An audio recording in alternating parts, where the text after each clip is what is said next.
Olympians Tommie Smith and John Carlos were handed their award by American icon and former basketball player Kareem Abdul-Jabbar for the stance they took 5 decades ago.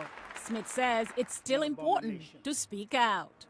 Free expressions must be a continuous sound, my people, through education, because overcoming is not a dead issue.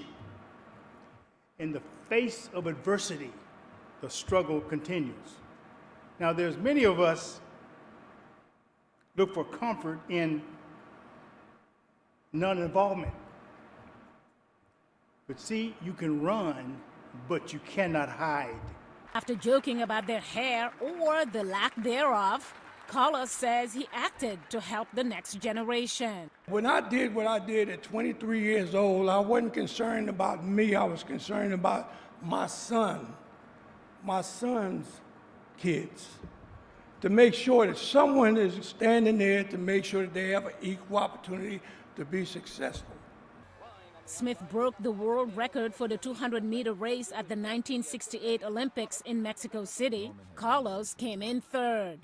At the medal stand, Smith and Carlos stood shoeless to symbolize poverty, wearing beads to represent lynching victims. And as the Star-Spangled Banner played, they bowed their heads and raised their fists to protest injustices toward African Americans. Silver medalist Australian Peter Norman wore a human rights pin to show support.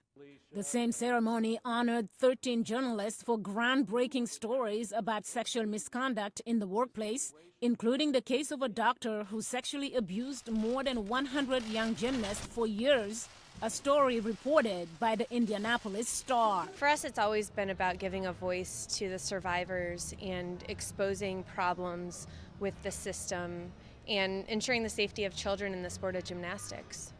Other investigations brought allegations of sexual misconduct by powerful movie producer Harvey Weinstein and also a former Alabama governor running for a Senate seat, Roy Moore. Washington Post honoree Paul Farey. You know, the fact that your work can have some impact on the course of events is an amazing thing, because most of the time, most stories don't.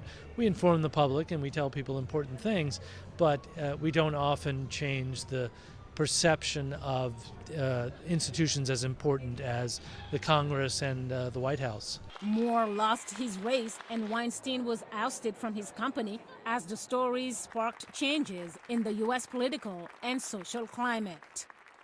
Mariama Diallo, VOA News, Washington.